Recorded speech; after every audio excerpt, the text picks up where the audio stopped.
Tonight, we're slipping into a quieter corridor of history, and the Vatican rarely lights. Did a pope ever study Egyptian magic? Not in the way storybooks picture sorcerers, but in margins, in borrowed prayers, in symbols pressed under rings and relics. Rome has always gathered the world to itself, sometimes to condemn it, sometimes to learn from it, and somewhere between those two verbs is where our tale breathes. I won't romanticize it. There's beauty, hearing, incense, desert stars, but also fear, control, and the hush of things hidden.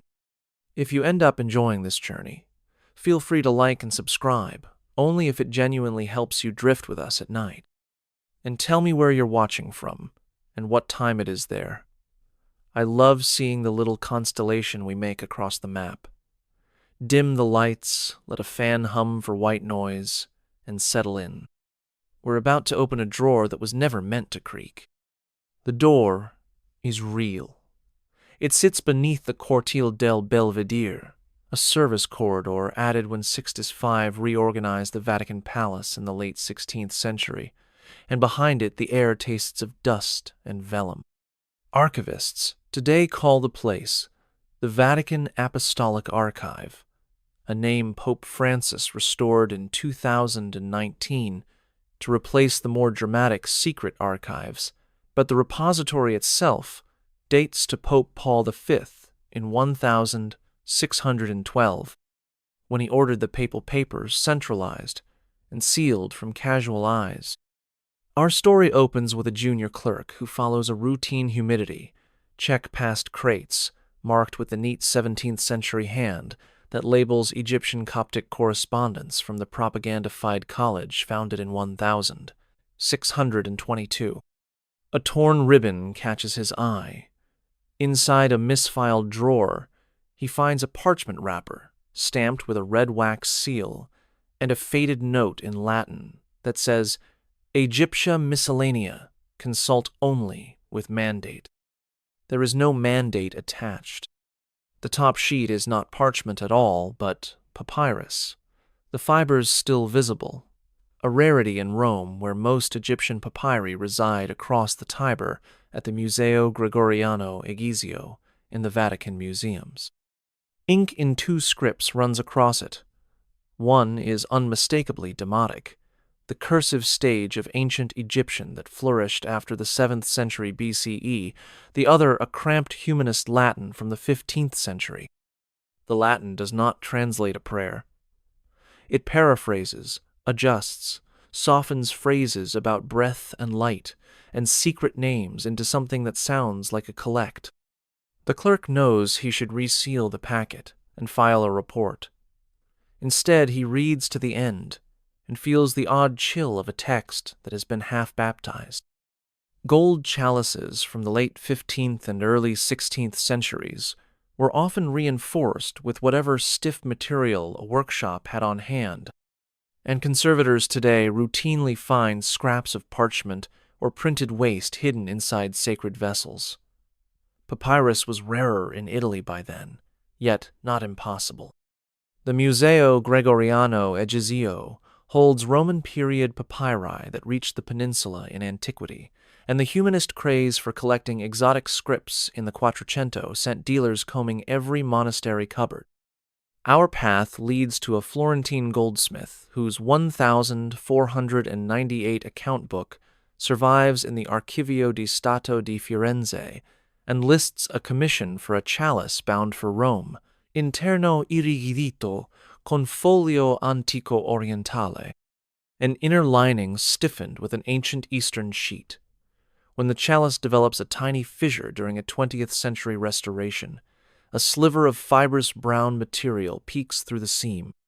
The lab at the Vatican Museums tests a fragment and identifies it as papyrus written in Demotic with marginal Latin in a hand akin to that of Bartolomeo della Fonte, a Florentine scholar who owned Egyptian fragments and died in 1513. The Demotic passage invokes the breath of Ra to purify a cup before ritual use. The Latin beside it replaces Ra with Spiritus Sanctus and shifts the verb from command to petition, someone in Florence or Rome clearly read enough to adapt, not simply to discard. A clerk's note in a Borgia-era ledger mentions an antiqua charta in Chalice Pontificio, retinenda sed tegenda, an ancient sheet in a papal chalice, to be kept but covered.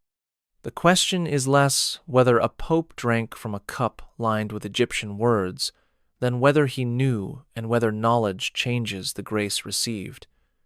The record gives no verdict. The silence tastes deliberate. Ships from Alexandria unloaded at Ostia and Portus through every century Rome held breath, carrying grain, glass, papyrus rolls, and scholars whose names flicker in letters and marginal notes. In the 4th century, Athanasius of Alexandria corresponded with Roman clergy, while in the 13th century, the Dominican William of Moerbeke translated Aristotle in papal circles using Greek manuscripts that had passed through the plains. Eastern Mediterranean. Our chapter narrows to one such courier of knowledge, a scribe called Stephanos, in a 15th century inventory of the Bibliotheca Apostolica Vaticana that lists Stephanus Gracchus de Alexandria, Pictor et Pharmacopola, a Greek from Alexandria, painter and apothecary. Whether that exact line still appears today or survived only in a copy is debated among catalog historians, but men with similar skills certainly walked those halls. He arrives with jars of indigo and orpiment, and a packet of recipes titled On the Making of Colors and Waters, a genre common in Byzantine technical literature. Between instructions for binding gold leaf and thickening verdigris, he inserts a short charm to bring clarity to the eyes during night reading. The charm calls on the star that rose over Chem, using the ancient name for Egypt, and instructs the reader to breathe slowly over the page. A Vatican scribe adds a Latin note in the margin. Ad usum scriptoriae tantum, for scriptorium use only. The Pope currently seated, likely a Renaissance patron such as Nicholas V or Sixtus IV, supports translation projects lavishly, yet public sermons warn against superstitio. Did the charm reach the papal desk or remain in the paint room below? Evidence is indirect. An expenses ledger for the Apostolic Palace shows a payment in 1,473 for lampades ad nocturnum lectionum, lamps for night reading. On the same week, a Greek manuscript from Alexandria was accessioned. Practical need and arcane wording crossed in the same corridor. The line between preservation and participation thins when ink dries. Coptic monks did reach Rome, though most settled in pilgrim hospices like San Stefano degli Abbasini inside the Vatican walls. A community documented from the 15th century, and often called the Church of the Ethiopians, despite its broader Oriental ties. Earlier, after the Arab conquest of Egypt in the 7th century, some Egyptian Christians sought refuge in Byzantine and Latin territories, and letters of Pope Gregory I, 590 to 604, already mention Egyptian clerics passing through. Our monk arrives much later, in the early 17th century, when the Congregation de Propaganda Fide, founded by Gregory XV in 1622, gathered Eastern rites and languages with missionary zeal. He carries a leather-bound codex of desert prayers, written in Sahidic Coptic with interlinear Arabic glosses, the kind preserved today in the Borgian Coptic collection the Vatican acquired from Cardinal Stefano Borgia in the 18th century. The prayers ask for visions free of demonic deceit, and for the guarding of sleep, language that resembles both Christian apotropaic formulas and late antique magical handbooks like the Greek magical papyri. The monk insists these are not spells but shields, inherited from fathers who battled desert spirits long before Rome sent legates. A cautious pope, perhaps Urban VIII, who reigned from 1623 to 1644 and oversaw many Oriental scholarship projects, grants him lodging, and orders a copy made by a Maronite scribe already working in the palace. The Latin rendering avoids Egyptian divine names, but keeps the structure: 7 invocations, 7 breaths, 7 seals traced in the air. When the translation lands on the papal desk, it bears a discreet note: pro usu privato tantum, for private use only. The seal of the fisherman on the folder does not condemn. It contains, "That choice says as much as any anathema ever could." Astrology lived a double life in Rome. Publicly, the Church drew lines. The Fifth Lateran Council in 1513 condemned deterministic horoscopes, and Sixtus V issued the bull Coelia Terrae in 1586 against judicial astrology. Yet popes before and after still consulted astrologers for coronations, surgeries, even the laying of foundation stones. Sixtus IV timed the Sixtine Chapel's first Mass in 1483 with advice from court mathematicians. Julius II listened to the humanist astrologer Agostino Nifo. Paul III kept the famed physician-astrologer Luca Ghini near. Egyptian sky lore slipped into this culture through classical authors and late antique compilations that preserved fragments of temple astronomy. The bright rising of Sirius, called Sothis by Greeks and Sopti in Egyptian texts, marked the Nile flood and a new year. A parchment sealing plan found in a 17th century folder at the Bibliotheca Apostolica Vaticana, Vat Lata, 4085 contains such diagrams. Shows, conjunctions, traced over an outline of the Nile Valley, with Latin notes on fortunate hours for consultations. A marginal comment: Utitantum in necessitate, use only in necessity, bears initials matching a chamberlain of Gregory the Pope who reformed the calendar in 1582 using Jesuit astronomers like Christoph Clavius. Gregorian reformers studied ancient calendars to correct drift.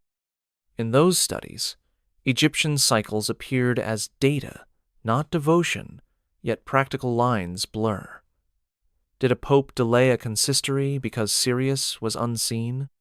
We cannot prove intention from ink, but expense books record last-minute shifts in audiences, and the same day a Jesuit wrote to Rome from Cairo about heliacal risings. Evidence accumulates like dust on ledgers. Rome condemned stars that ruled fate, but embraced stars that fixed time. Between those positions, a narrow path wins, and papal footsteps are on it. Catalogers in the Vatican Apostolic Archive leave paper trails so precise that a missing slip is louder than a shout. The Indice Vecchio, begun in the 17th century to track bundles and fascicles, notes an assistant named Camillo M., active in 1703, on a shelf labeled Miscellanea Orientalia. After that year, his hand vanishes. No death notice, no transfer to the Dataria, just silence. Scholars disappear from records for dull reasons every day, yet a cloth satchel found in 1897 behind the great Jerome statue in the Cortile della Pigna complicates the tidy explanation. The notebook inside, now catalogued as Lat 12,874 app, holds hurried excerpts from a demotic ritual known in modern papyrology as the opening of the mouth, a ceremony to reanimate the senses of a statue or corpse, preserved in texts from the late period of Egypt and translated in the 19th century by Brugsch and later Griffith. Camillo's Latin rendering softens imperatives into subjunctives, turning commands into prayers, replaces Egyptian divine names with generic titles like Lord of Light, and marks 3 passages with a cautious notabene. On the last page, he copies a papal rescript formula word for word as if practicing or hiding. The chancery style matches Clement XI, who reigned from 1700 to 1721, and was preoccupied with Jansenist controversies, not Egyptian spells. No directive exists from Clement about Oriental magic. The only link is this notebook and a red crumb of sealing wax tucked in its fold, stamped with a fisherman's ring of that era.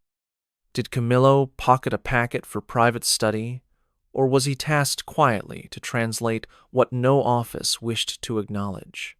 The archive's daily register for March 1704 lists a suspension of an aid without detail. The satchel never explains. It only breathes doubt. Roman churches sit on older stones, and more than one Marian shrine rests on foundations first laid for Isis. Archaeologists have documented the Iseum Campense near today's Piazza Navona, and countless fragments from Egyptian cult sites were reused as bases, thresholds, and fonts once the empire turned Christian. In the 17th century, masons repairing a rural chapel dedicated to Our Lady of the Milk recorded a pedestal carved with a woman nursing a child and faint vertical signs no one there could read. The parish priest wrote to Rome, fearing pagan contamination. A papal envoy arrived, likely from the Congregation of Rites, examined the block, and ordered a thin lime wash to mute the figures. Yet his travel diary, preserved in a private family archive later donated to the Vatican Library, includes careful sketches of the glyphs with notes comparing Isis lactans to Maria lactans. The nursing Madonna common in late medieval iconography. He wonders if the faithful see difference or only comfort. The pontiff he reports to may have been Innocent XII, who reigned from 1691 to 1700, and is known more for curbing nepotism than for antiquarian interests. But popes kept informed about relic authenticity and iconography. The envoy writes that the base should remain to avoid scandal in moving it, an early nod to pastoral prudence. He adds a private remark that the Church has always baptized symbols rather than destroy them when destruction harms souls. The plaster dulls the lines, yet does not erase them. And a century later, a restorer tracing cracks feels the grooves with his fingers and copies them again. Each touch keeps the conversation alive. Did the Pope study magic here? Perhaps he studied resemblance, learning where devotion echoes across languages. That, too, is a kind of spell. The Index Librorum Prohibitorum, first issued by Paul IV in 1559 and revised repeatedly until its abolition in 1966, rarely listed magical winds, yet drafts and marginal supplements often wandered beyond the printed page. In the Archivio della Congregazione dell'Indici, scholars have found handwritten addenda noting charms, recipes, even folk prayers seized with condemned books. An unprinted appendix dated to the pontificate of Clement VIII, who reigned from 1592 to 1605 and oversaw a major revision in 1596, mentions venti meridionales in a clerk's scrawl, southern winds tied to maladies of fever. Each entry cites a confiscated manuscript, translated from an Egyptian Copto-Arabic scroll taken in Naples during a crackdown on alchemists. 3 wind names carry a tiny papal initial, not a signature but the cursive C that chamberlains used to indicate the Pope had seen the note. Why preserve a taxonomy of winds that heal or harm if the goal is eradication? Bureaucracy can be a cloak. To ban effectively, one must understand, and so the congregation kept what it condemned. The paradox deepens when a 17th-century librarian recopies the list in a neat humanist hand and files it under meteorologica rather than magic. Reclassification becomes ritual. The same buildings that issued bulls against superstition stacked boxes of spells beside canon law.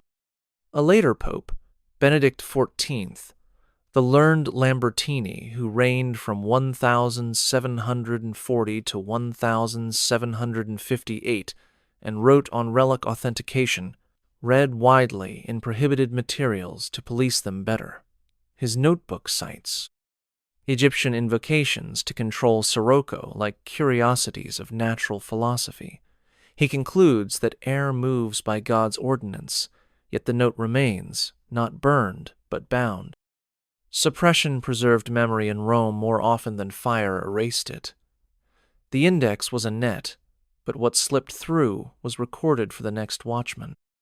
Alchemy laboratories existed inside or adjacent to papal residences in the 16th century, often disguised as kitchens or apothecaries to avoid scandal.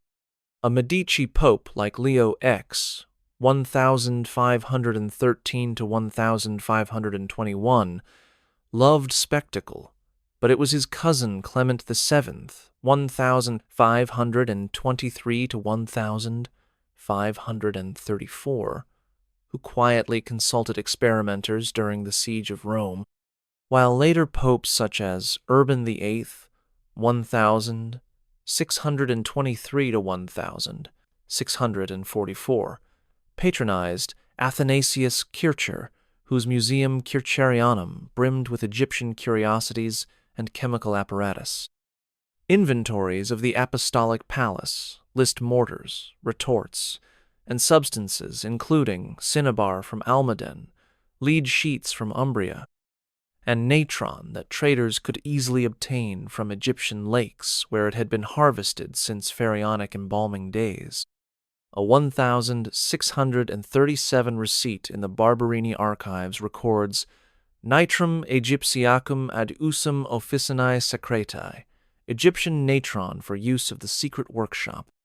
A physician writing to Cardinal Francesco Barberini describes attempts to slow decay in saintly relics by rubbing them with balsams, inspired by mummification texts, translated from Arabic compilations like the Pseudo-Maimonides Book of Asems.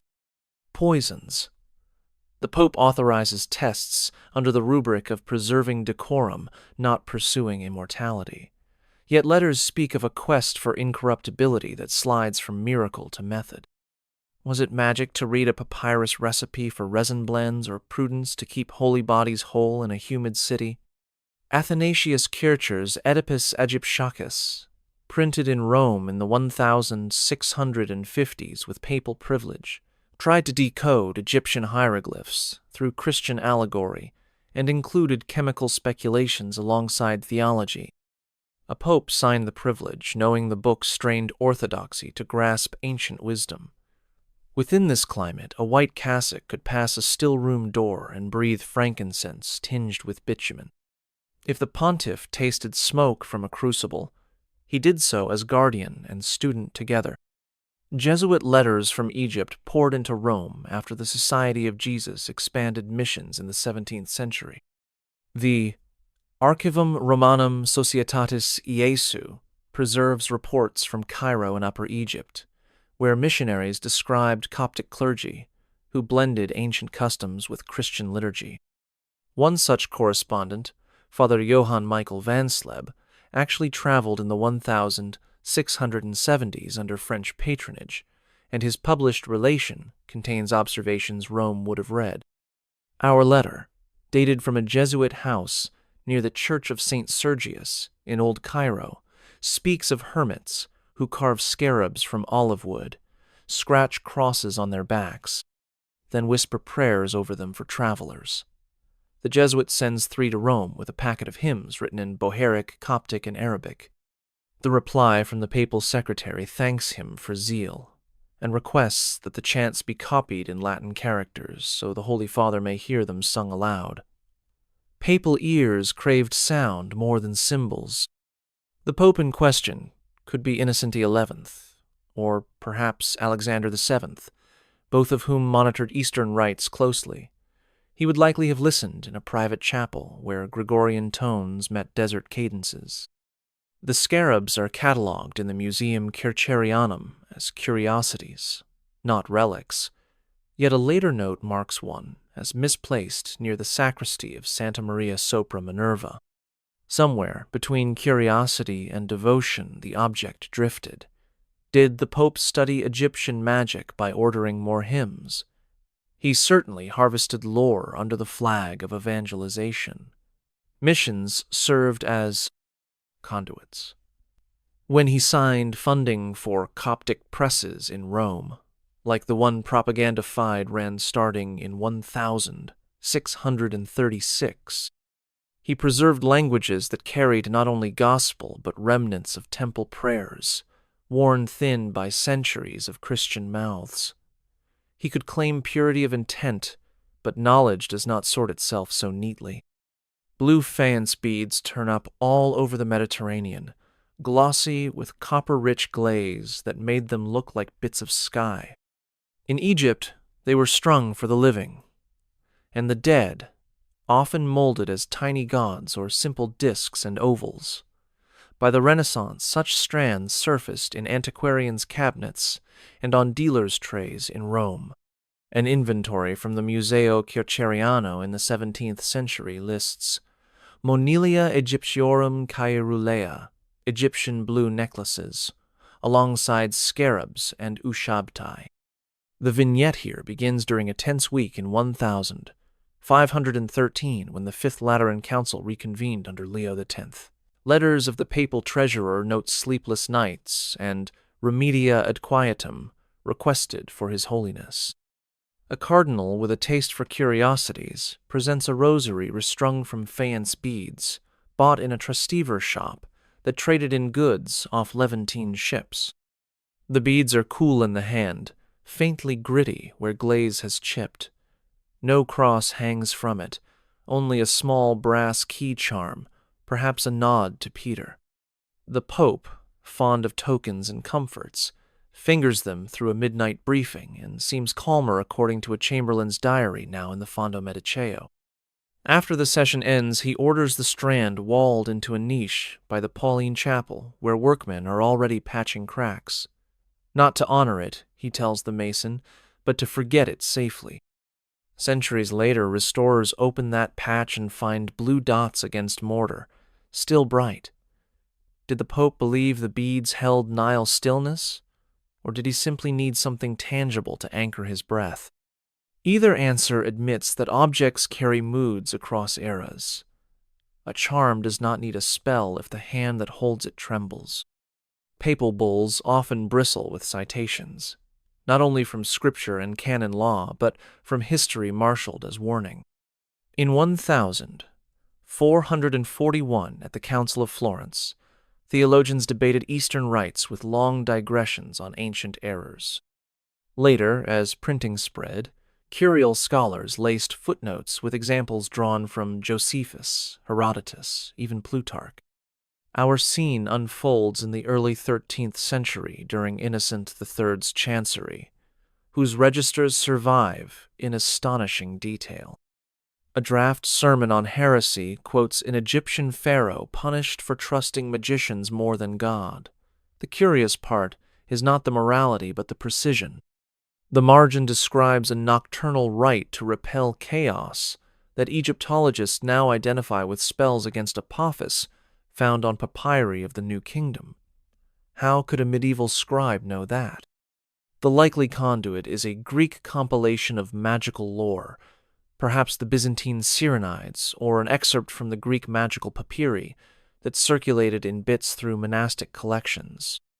A Dominican scholar working in Bologna around 1240 translates a leaf, swapping divine names for generic titles and adding glosses to align the text with Christian demonology.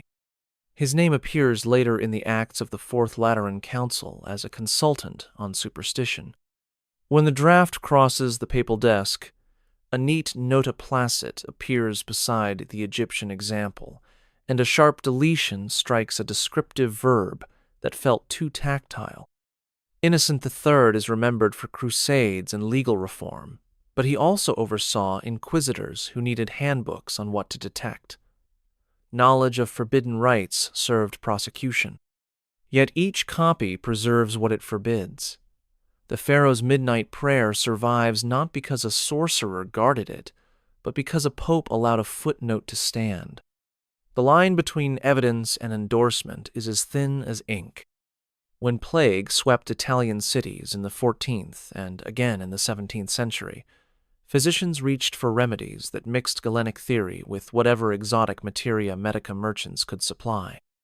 Powdered mummy, called mumia, entered European pharmacopoeias through Arabic medical texts, and by the late Middle Ages, apothecaries from Venice to Paris sold jars labeled mumia vera, often scraped from desiccated corpses taken from Egyptian tombs or from bituminous deposits misrepresented as flesh.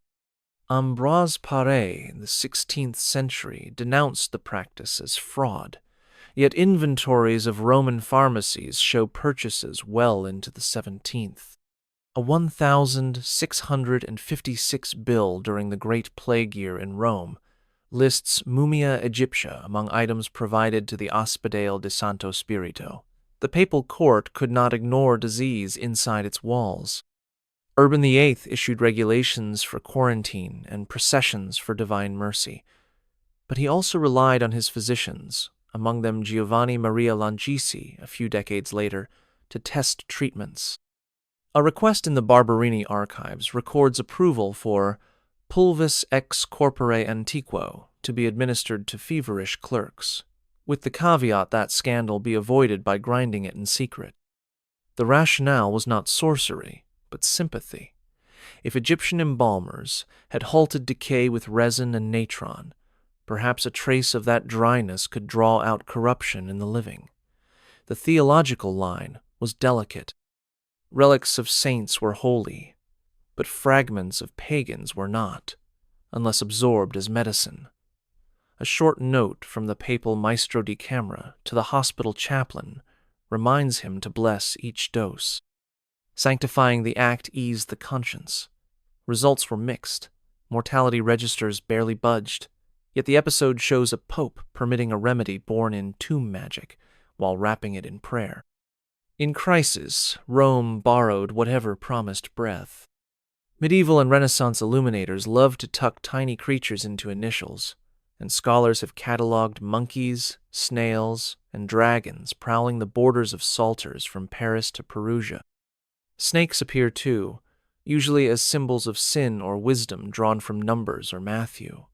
Yet a small psalter now in the Vatican Library, Vat Lat 3762, includes two hooded serpents coiled around the capital B of Beatus Vir, their necks flared in a way closer to Egyptian uraei than to European vipers.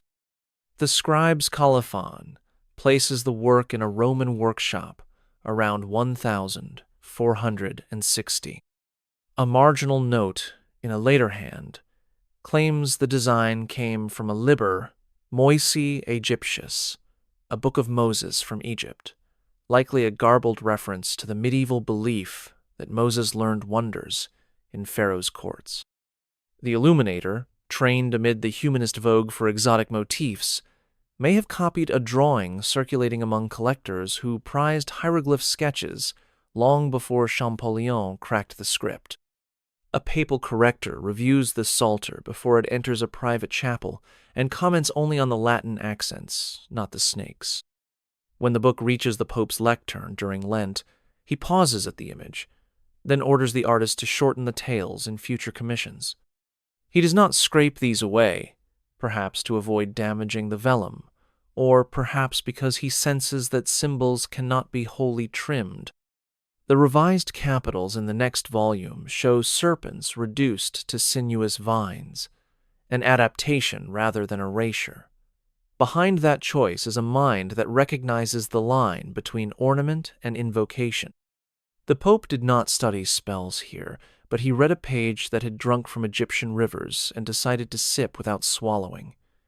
The act of editing, like a small exorcism, leaves a faint hiss in the margin. The Borgia Tower still throws a dark square against the Roman sky, part of the fortified complex Calixtus III and his nephew Alexander VI reshaped in the late 15th century. Night activity there was not unheard of. Courtiers recorded chess games, secret audiences, even dissections for the papal physicians, but one guard report preserved in a miscellany of the Archivio di Stato di Roma notes, "Canti strani e lecture ad ore tarde," strange chants and readings at late hours during the winter of 1499. The tower's upper chamber, frescoed decades later by Pinturicchio in mythic scenes that already tease at pagan lore, would have been lit by oil lamps and perfumed with whatever incense the sacristy provided. Alexander VI, born Rodrigo Borgia, had a documented appetite for astrologers and physicians such as Gaspar Torella. He granted Athanasius, a Greek reader of antiquities, access to his library. It is plausible rather than proven that Egyptian texts lay on that table, since Kircher's Great Compendium came a century later. Yet fragments of classical authors that preserved Egyptian ritual detail were already circulating. A thin translation of a hymn to Ptah could hide between psalms. A charm for protection could be read as a prayer for victory over enemies. Imagine the Pope's finger pausing on a Demotic transliteration, the chamberlain coughing discreetly, the smell of burning myrrh thick in the rafters. The purpose might not have been power alone. Men who fear plots reach for words that promise safety. Alexander's Rome bristled with French troops, Orsini daggers, and Spanish intrigues. In such air, any text that said words can bind chaos would tempt a tired mind. By dawn, the candles were out, the book shut, and a confessor waiting downstairs. The tower keeps its echo. Take a breath. We've only scratched the surface. Subscribe to keep uncovering what's hidden. Rome has long leaned on translators from the Christian East, when doctrine met languages the Curia could not easily parse. In the 17th century, a Maronite priest named Abraham Ecalensis taught Syriac and Arabic in Rome and advised popes on Eastern texts. Earlier, Barhabraeus's works slipped west through Syriac scholars. Our figure here is a Coptic convert recorded in Propaganda Fide minutes as Ioannis Misraeus, John the Egyptian, admitted in 1634, and later consulted on rites for Egyptian pilgrims. He argues before a cautious commission that phrases Western theologians label magical are, in truth, apotropaic prayers developed by monks who wrestled with demons in desert caves. He produces a parchment leaf where 7 divine names appear in Coptic. The commissioners bristle at multiplicity, but he explains each as an epithet of the one God, much like Latin litanies pile titles on Mary. The Pope, likely Urban VIII, who corresponded with Oriental patriarchs and authorized Coptic printings, reads the report and scrawls, "Probatur cum cautela," approved with caution. He allows Ioannis to compose a catechism for Egyptian pilgrims visiting Rome, stripping overtly cosmological language yet keeping the structure of repeated breaths and traced signs. The boundary he draws is thin but deliberate. Convert form, tame force. Yet in private, the same pope reads Athanasius Kircher's drafts where hieroglyphs are said to hide Prisca Theologia, an ancient theology prefiguring Christ. Publicly, he rejects magic. Privately, he permits a scholar to say Egyptian wisdom foreshadowed the gospel. Ioannis leaves the palace clutching a stipend and a warning not to preach without permission. He returns to San Stefano degli Abissini and teaches boys to cross themselves in Coptic cadence. The church absorbs, edits, survives. Did the Pope study Egyptian magic or translate Egyptian prayer? Perhaps he learned the difference can be an act of will. Water from the Nile carried more than silt. In late antique and medieval imagination, it bore blessing, danger, and memory. Roman pilgrims scooped Jordan water to bring home. Egyptian Christians did the same with Nile floodwater during the Feast of Epiphany, when they commemorated Christ's baptism with rites older than Rome. In a storeroom off the Vatican baptistry, restorers in the 19th century logged an amphora stamped with a faded Greek inscription Hydor Nalos and a Latin tag in 18th century ink at fontem si carent imbribus, to the font if they lack rains. The note recalls a drought summer in 1705 when Rome rationed fountains and Pope Clement XI ordered extra rogation processions. A memorandum from his sacristan proposes adding a symbolic drop of Nile water to the Lateran font.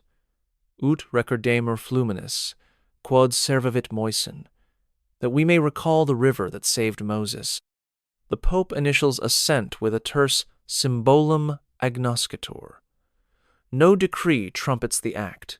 It happens at dawn, a deacon tipping a vial into marble while canons chant the litany of saints. The theological calculus is careful. The water is not sacred by nature, but by sign, and signs migrate. Egyptian priests once poured libations to Hapi, the river god. Now a pope authorizes a whisper of that same water to stir Christian memory. Did he fear contamination? His marginal note suggests not. He trusts intention to cleanse provenance. Yet he keeps the amphora sealed afterward, lest zealots misunderstand. Centuries later, when archivists find the jar, dust rings mark where it stood. The lid still smells faintly mineral, a ghost of floodplains in Rome's dry air. Between rivers runs a subtle current of meaning, and the keys of Peter sometimes ride it quietly. Calendars are quiet battlegrounds. Egypt ran 3 main systems in antiquity: a 365-day civil year without leap adjustment, a lunar religious cycle, and stellar observations tied to the rising of Sirius. Rome inherited a jumble until Julius Caesar's reform in 46 BCE. Then Gregory XIII corrected drift with his 1,582 bull intergravissimas, adopting the Gregorian calendar still used by most of the world. Missionaries in the 17th century struggled when Coptic feasts followed yet another reckoning based on the ancient Alexandrian calendar, itself a Julian variant. A slim folio in the Propaganda Fide archives dated 1630 bears the title Concordantia Temporum Aegyptiorum et Romanorum, a concordance of Egyptian and Roman times, compiled by a Jesuit mathematician sent to aid the Coptic college that Urban VIII had just founded in 1626. The table aligns the Coptic month of Thout with September, marks the epigomenal days, and then, curiously, adds marginal notes on Horas Faustas and Horas Evitandas, fortunate and avoidable hours, drawn from an Arabic translation of an older Egyptian astrologica preserved in Cairo. The compiler defends the inclusion as ethnographic necessity. The Pope initials the approval for printing an expurgated version but keeps the full manuscript in his personal study. He was already comfortable with time reform. Gregory XIII had leaned on Jesuits to track equinoxes with Roman and foreign data alike. Urban, a poet and patron of science, would hardly blanch at tables of hours if they helped convert souls and schedule liturgies. Did he glance at the column of lucky times when setting a consistory or an audience? We cannot know. What we have is his marginal gloss. Utile ad illos, nobis mensura sufficit, useful for them. For us the measure suffices. It reads like a line from a man drawing a boundary with ink while his eyes wander past it. Papal rings have carried gems, cameos, even micromosaics, but hidden inserts are rarer to document. A 17th-century jeweler's ledger in the Corsini archive describes setting an ancient intaglio beneath a cabochon for a cliente in bianco, a client in white. a phrase sometimes used for high clergy without naming them. The intaglio, oval and greenish, bore what the craftsman thought was a beetle. Scarabs crossed into Rome as curios long before systematic Egyptology.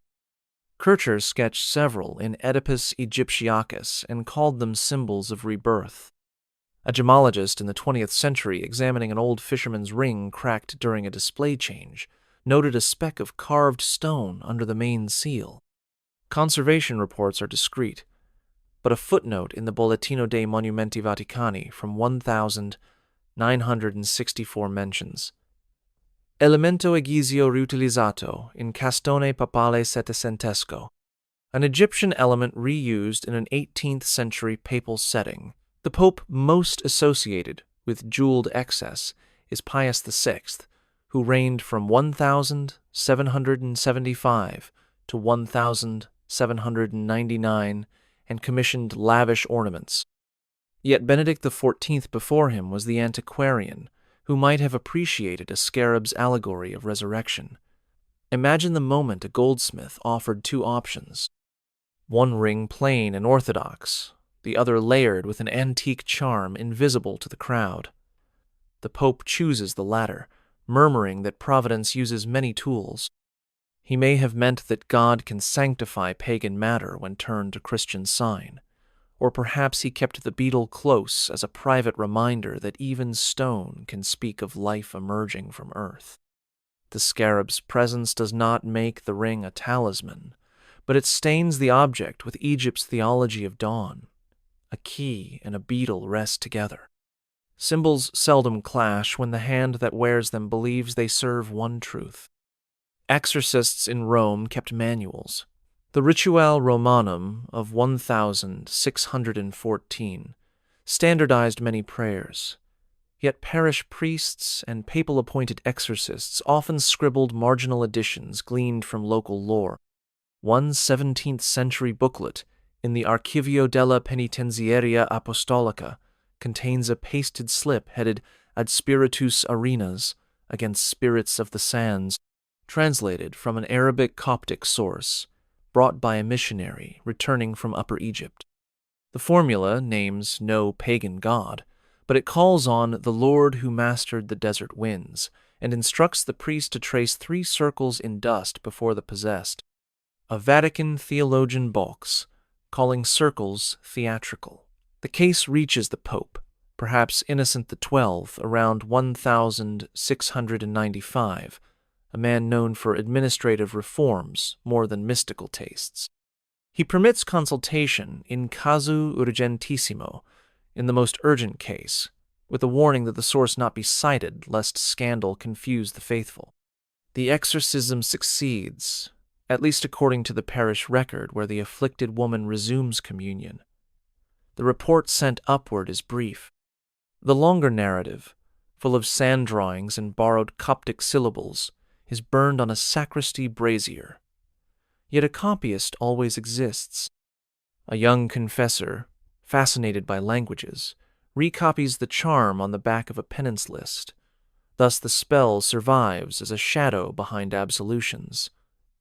Did the Pope study Egyptian magic here? He read Aprecis, weighed prudence against purity, and chose to let a desert prayer slip into a Roman rite under Latin vowels. One could call that pastoral charity or quiet syncretism. In emergencies, doctrines bend like reeds and then spring back, but the bend leaves a memory. Rome will later publish stricter exorcism rules. Still, deep in a drawer, a dust-stained page whispers circles that once held a demon at bay. Roman catacombs are layered palimpsests of faith, reuse, and graffiti. Along the Via Appia, the catacomb of San Sebastiano preserves early Christian symbols scratched beside pagan motifs, and at San Callisto restorers in the 19th century noted Greek letters beside crude Latin prayers. In 1859, Giovanni Battista de Rossi, father of Christian archaeology, published graffiti that mixed languages in cramped corridors. Our scene belongs to an earlier discovery, around 1720, when workmen shoring a damp passage off the cemetery of Priscilla on the Via Salaria broke into a sealed niche. Inside were faded fresco fragments of a Good Shepherd and 3 magi, clearly Christian. But along the lower plaster, someone had incised vertical signs, later identified as clumsy attempts at hieroglyphs, copied from an emblem book rather than genuine pharaonic script. Rome had seen hieroglyph sketches since the Renaissance. Piero Valeriano's Hieroglyphica, printed in 1556, gave scholars and pious readers alike a symbolic Egyptian alphabet that was more humanist fantasy than translation. A foreman, spooked by the mixture, reported to the vicariate. The case rose to the Congregation of Rites, and then to the papal apartments, because anything touching relics or images could vex devotion. The Pope at the time, Clement XI, already concerned with regulating images after the Chinese rites controversy, ordered the niche plastered over "Ne turbant fideles," lest the faithful be troubled. Yet he asked the young antiquary Francesco Bianchini, whom he trusted with calendar reform studies, to take wax impressions of the scratches before the wall was sealed. Those rubbings entered a folder marked Simply Figuri. When Champollion later unlocked hieroglyphs in 1822, a Vatican scholar revisited the rubbings and laughed. They spelled nothing. They were echoes of a European book, but the episode reveals a papal instinct. Hide what confuses, keep a copy to understand. Preservation by concealment became policy. Did the Pope study magic here? He studied anxiety, both his people's and his own, and he answered with lime on stone and wax on paper. Alabaster from Egypt glows when lit from within, a milky translucence prized since pharaonic tombs and later by Roman patricians. In 1774, a Nubian delegation passed through Rome on its way to plead with propaganda fide for clergy and funds, a visit noted in the congregation's acta. Among their gifts was a squat alabaster jar sealed with pitch, its body incised with a short Coptic invocation to the Lord who conquered death, and, below it, an older formula to Osiris still faintly visible where the stone had been reused. The papal steward logged it as Vas Aromaticum Aegyptiacum and placed it with other curios in a cabinet near the papal study. The Pope then reigning, Pius VI, loved classical marbles and filled the Pio Clementino Museum with antiquities, yet this jar did not go on display. During Lent he kept it on his desk, uncorked it once, and the room filled with a resinous scent of myrrh and bitumen, the same blend ancient embalmers used and medieval apothecaries sold as balsam of Egypt. He wrote in a private notebook that the aroma stirred thoughts of bodies kept from corruption by art rather than grace, and he prayed for discernment. After Easter, he ordered the lid sealed again, and the jar placed in the sacristy of the Pauline Chapel where incense was prepared, a quiet return from contemplation to ritual. Scholars decades later catalogued the inscription and confirmed the Osiris line through comparison with texts published in the 18th century by Jablonski.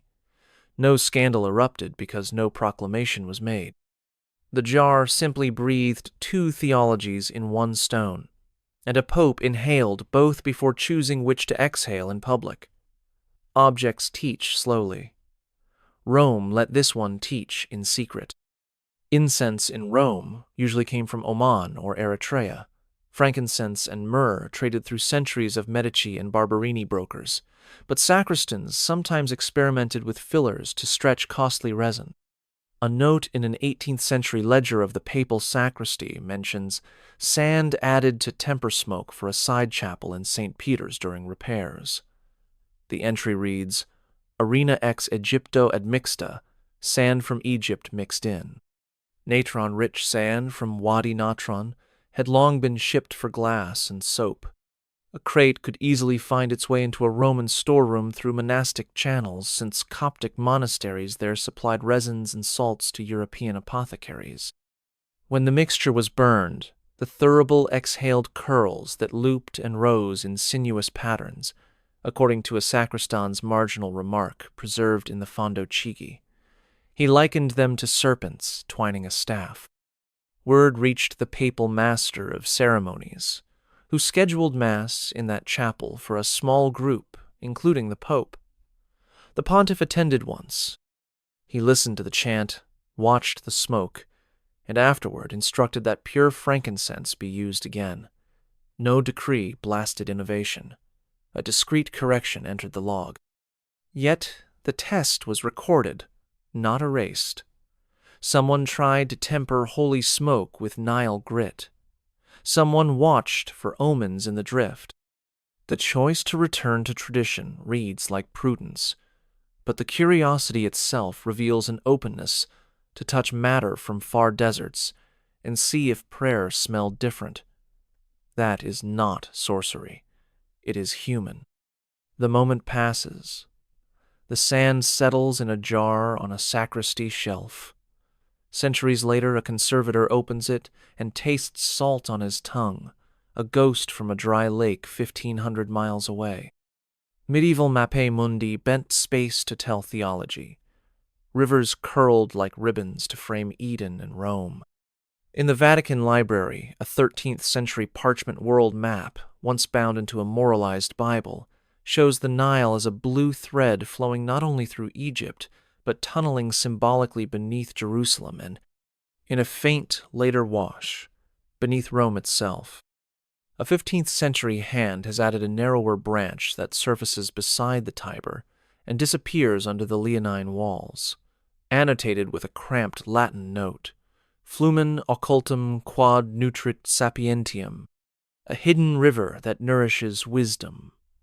Scholars attribute the gloss to a humanist cleric influenced by Piero Valeriano's Hieroglyphica and by Pliny's musings on subterranean waters. Along the margin, another ink, browner with age, offers an Egyptian parallel, citing a belief recorded by Diodorus Siculus that sacred streams ran under temples to feed their sanctity. That second note appears in a register of loans to the papal study during the reign of Gregory XIII, the calendar reformer who gathered cosmographers and antiquarians. He pencils a single word beside the Nile branch: curiosum. Curiosity often sits where doctrine hesitates. Did Gregory ponder a metaphoric Nile under St. Peter's, or did he smile at allegory and close the book? His calendar reform relied on exact astronomy, yet he also commissioned maps with seas teeming with leviathans. After the map returns to its cupboard a later pope, Pius VII looks at it while Napoleon holds him captive and writes in his diary that Rome's true river is memory. The hidden blue fades. The note remains. Cartographers redraw the world in copperplate, banishing mystical tributaries. Still, in a drawer, an old parchment insists that waters meet beneath altars. Perhaps the Pope studied Egyptian magic by tracing that ink with his fingertip and wondering if every holy place sits on an unseen current. Theologians in Rome loved parallels when they served argument, and feared them when they blurred borders. A late 13th century treatise, attributed to a cleric in the Curia Romana, compares the blood shed by pagan priests on Nile altars to the once-for-all sacrifice of Christ. He cites Plutarch's account of Osiris and a Latin digest of Diodorus, but adds a detail no classical author records, that Egyptian ritual wine was stirred with a feather to weigh the heart of the offerer. That image belongs to the judgment scene of Ma'at, the feather of truth against the heart of the dead, preserved on papyri now in Turin and London, but unknown to medieval Europe unless echoed through Arabic encyclopedias like the Shukuk al-Blast or misremembered travelers' tales. The manuscript, now indexed as Vat. Laterty 5321, bears a marginal correction by a later hand, striking the feather and replacing it with a lance of Longinus. Yet in the Pope's private drawer, another copy survives with the feather intact. Scholars link the survival to Benedict XIV, the 18th century Pope who dissected canonization procedures with scientific rigor and owned a sprawling personal library. He reads the treatise, crosses out what he deems dangerous mimicry, but keeps the original sheet folded under his blotter. The act betrays a habit. When faced with echoes, he does not burn them. He files them where only future eyes will look. The question that stirred him remains ours. If two stories of blood and balance meet, does one erase the other, or do they both sharpen the point that sacrifice asks for truth? The answer hides, tucked beside his quill, in a feather he would let weigh nothing publicly and everything in private. Let that one sink in. When you're ready for the next mystery, hit subscribe. Fishmongers along the Tiber often reused carved stone as counterweights and chopping blocks, a habit archaeologists curse and storytellers love. In 1652, a mason, repairing a stall near the old portico of Octavia, hauled out a weathered basalt head with a human face and leonine paws barely visible, the remnant of a small sphinx likely shipped to Rome when Domitian and Hadrian festooned their villas with Egyptian trophies. A clerk from the Camerlengo's office happened to pass, recognized its odd dignity, and sent word to the Vatican collector of antiquities. The block was claimed, brushed, and measured. Its provenance could not be traced beyond that riverbank, but stylistic notes in a Barberini notebook place it in the late period, centuries after Ramses. The Pope, then, was Innocent X, more engrossed in Barberini scandals than hieroglyphs. Yet his nephew, who handled art matters, arranged for the head to be placed in a secluded Vatican garden where only those with keys to the Belvedere courts could wander at night. Later, Pius VI, tireless builder of the Pio Clementino Museum, considered displaying it, but decided a fragmentary sphinx without inscription told no clean story to edify pilgrims. So it stayed outside formal galleries, a midnight companion to gardeners and guards. Imagine an old pontiff walking after vespers, pausing by that eroded face, pondering cultures that spoke of riddles and judgment in animal forms. Symbols migrate easily when their stone travels. The statue meant something else on the Nile. In Rome, it became a mirror for a man who held keys and questions. No spell was spoken, only silence shared between a headless guardian of ancient thresholds and a shepherd of a noisy church. Sayings of the Desert Fathers crossed into Latin through collections like the Apophthegmata Patrum, translated in the 6th century. But later, copyists sometimes smuggled in phrases with sharper edges. A 17th century manuscript in the Vatican, Barb, Lathican, 4000, 567, preserves Coptic aphorisms with Latin glosses that soften references to binding the serpent of noon into resisting midday sloth, an ascetical trope known as acedia. Our focus is a slim codex donated by Cardinal Stefano Boria in 1804, part of his trove of Oriental texts. Tucked among Orthodox maxims is a leaf where a monk named Chanute prescribes tracing a loop over the heart while reciting Psalm 90 in Coptic to ward off a nameless desert spirit. A Roman theologian preparing a printed anthology for missionary use in Egypt under Pius VII deletes the gesture and the word lupe, replacing it with sign of the cross. Yet he does not discard the original. He locks it in an armarium marked Manuscripta Egyptia. Decades earlier, under Benedict XIV, the Congregation of Rites had debated whether certain gestures in foreign rites were superstitious or merely cultural. The Pope ruled conservatively in public, but privately kept dossiers of contested practices. This pattern repeats. Rome edits before it prints, but it shelves before it burns. The editor writes in his diary that error should be fenced, not forgotten, because future clarity may need past shadows. That sentence could serve as Rome's motto toward magic. The Pope, reading the preface, sees only pious maxims. He never sees the loop.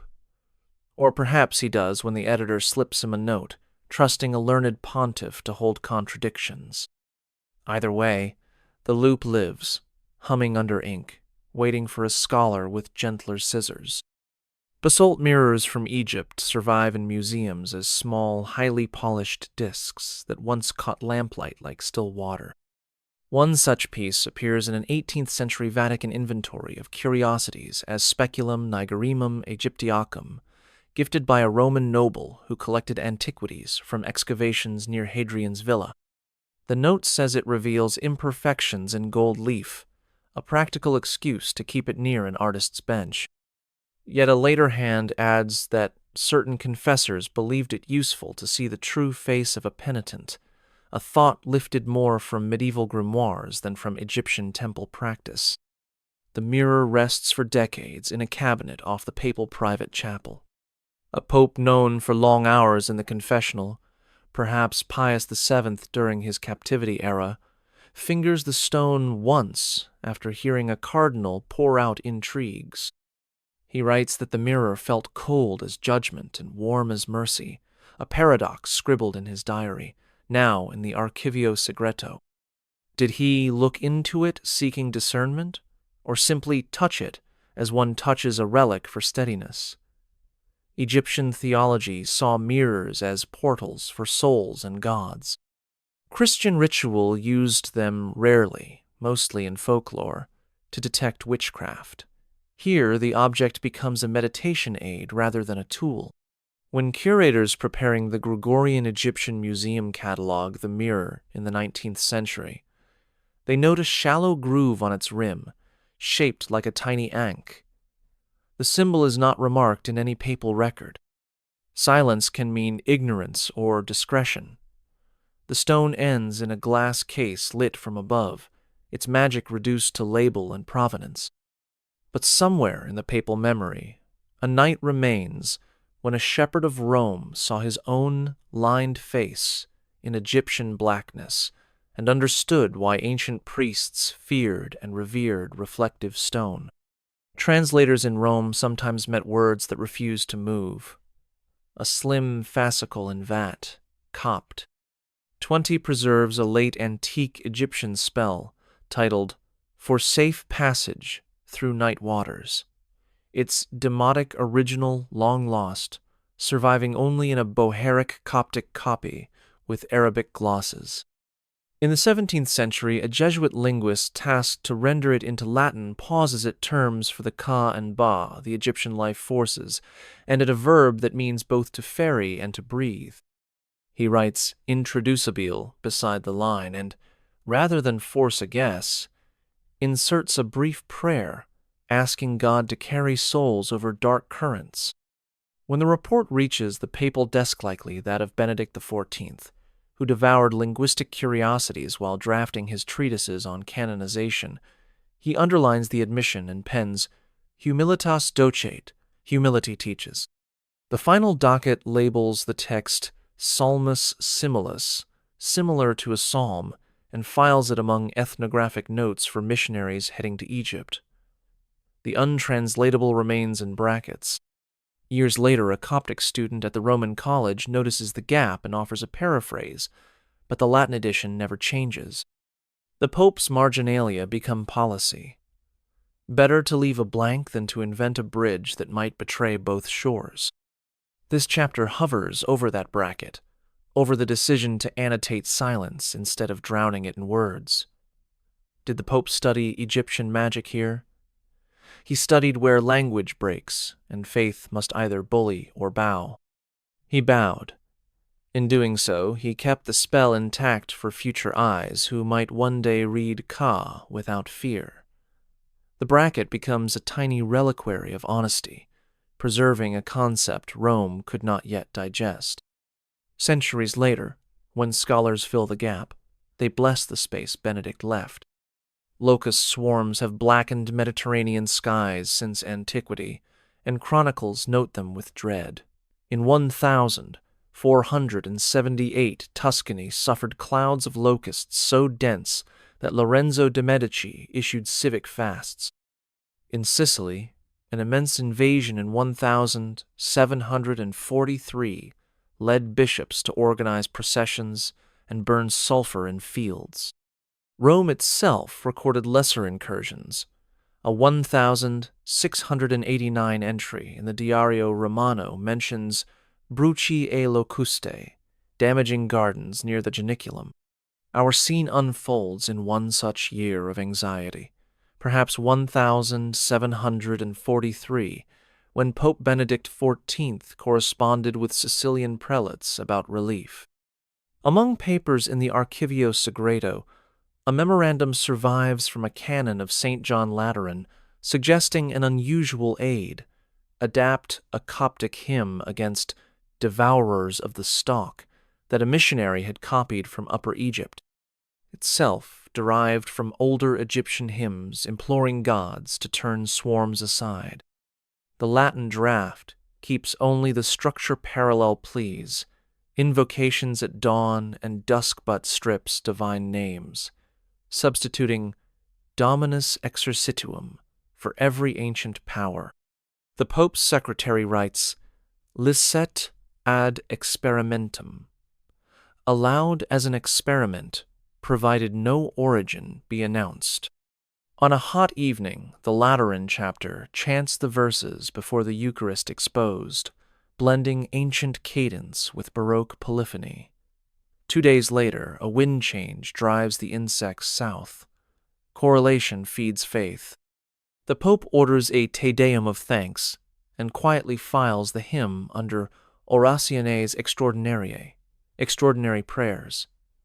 No decree endorses the source. The experiment is neither trumpeted nor condemned. It is logged. Was that magic or pastoral improvisation?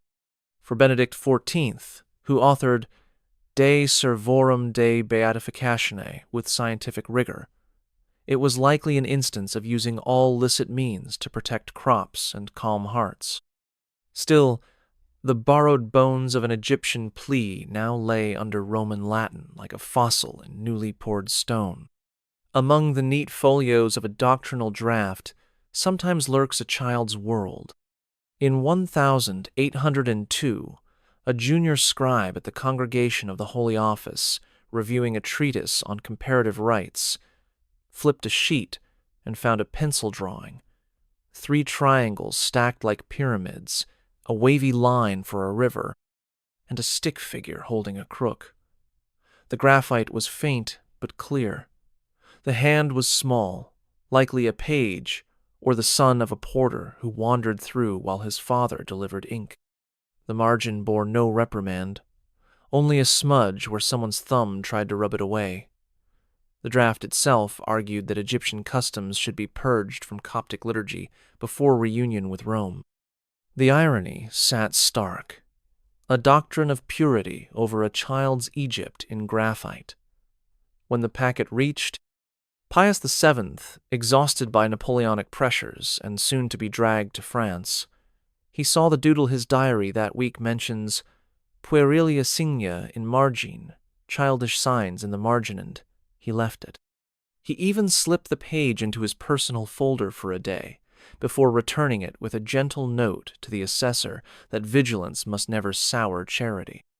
Later, he tucked the sheet into a missal he used for private mass, a quiet relic of innocence. The drawing remained until a later archivist restored the folio to its file. The pyramids endured, faint but stubborn, through centuries of coffee stains and red wax. Did the Pope study Egyptian magic here? He studied a child's ease with symbols, how little ones see pyramids and rivers without fear while adults draft condemnations. He wondered, he wrote, when fear begins. That question may have shaped a softer clause in the final decree. Ink teaches, but so do crayons. Candles in St. Peter's rarely misbehave. Their wicks are trimmed, their oils pure. Yet, a sacristy note from 1732 records a vigil lamp in the chapel of the Presentation that burned 3 nights past its measure. The wick, examined by a curious assistant, felt tacky with a resin unlike the usual balsam. A supplier in the Borgo admitted he had mixed in a drop of an aromatic gum he bought from a Levantine trader, who swore it came from the priests of the Nile. Likely it was an Egyptian resin such as pistacia or bitumen, used in embalming, sticky and slow to consume. Word climbed staircases. The master of ceremonies alerted the papal sacristan, who summoned the chemist of the apostolic palace. The chemist scraped the wick, noted the foreign compound, and advised caution. The pope of that year, Clement XII, already half-blind but sharp in administration, asked for a brief explanation. He ordered a mass of thanksgiving for the perceived sign, and a private admonition to the supplier to declare every ingredient henceforth. Miracle or chemistry, both received ritual attention. A memorandum filed under Miracula Dubia states that the phenomenon cannot be proclaimed without investigation, yet it should inspire gratitude regardless. Behind the Latin formulae sits a practical mind. Acknowledge, wonder, correct practice, avoid scandal. The foreign resin jar migrated to a cabinet labeled cautelae, where substances needing review were kept. A century later, a conservator opened it and caught a whiff of tomb dust and spice. The wick itself was discarded, yet its story flickers in notes. Did the Pope see Egyptian magic in a stubborn flame?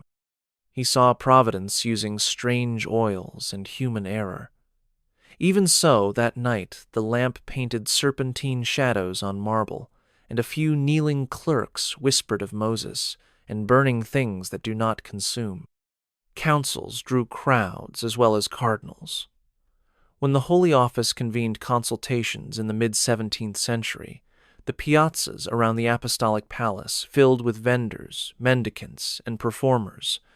A police report from 1657 in the Archivio di Stato di Roma notes 2 Egiziani giocolieri, Egyptian jugglers outside the Porta Sant'Anna, astounding pilgrims with cups, knives, and a trick where a paper scarab seemed to crawl. A nervous canon petitioned the Maestro di Camera to ban them, fearing scandal while theologians debated superstition inside. Instead, the Pope Alexander VII Chigi, who cultivated a taste for theater and urban order, requested a private demonstration in a side courtyard at dusk.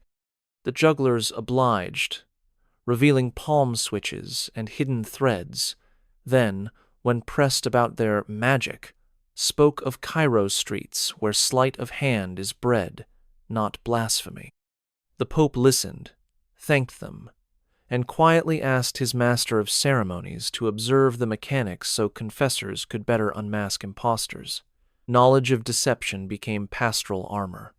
He gave the men alms and a parchment, allowing them to perform beyond Vatican walls, provided they avoided blasphemous mimicry of sacraments. Later that night, Alexander noted in his diary that illusions mirror doctrine. Both depend on directing attention. He resolved to tighten rubrics for Eucharistic elevation so no gesture could be mistaken for show. Did he study Egyptian magic that evening? He dissected craft, not cosmos, yet the choice to watch rather than ban speaks volumes. Egypt arrived as street theater. Rome answered with curiosity tempered by control. The report filed the next morning advised parish priests to learn common tricks lest they call every nimble finger diabolical. In that council, we glimpse a papal mind guarding faith by understanding spectacle. Oracle bones are better known from China, yet inscribed bones and ostraca also surfaced in Egypt, especially in late period temples where questions to gods were etched on shards. In the 17th century, caravans brought to Rome not only papyri, but odd fragments of animal scapulae scratched with signs.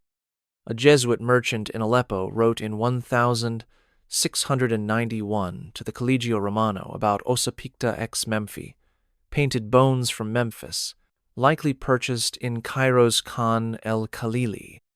One fragment, now in the Museo Egizio Gregoriano, in Vius number 22,657, bears Greek letters mixed with Demotic strokes.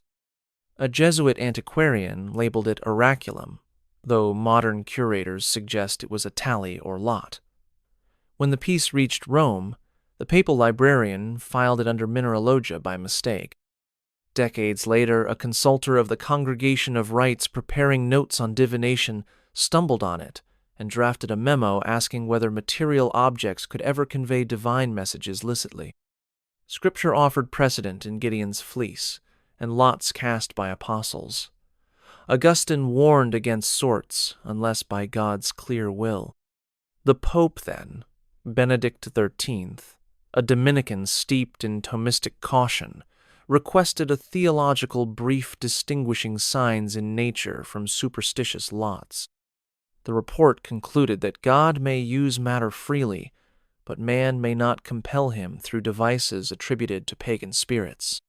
The bone was reboxed with a new label, Fragmentum Ethnologicum. Yet a marginal note in the Pope's own hand muses that prophets once read storms and stars. He writes, Deus loquitur etiam per lapides si vult. God speaks even through stones if he wills. Did he study Egyptian magic?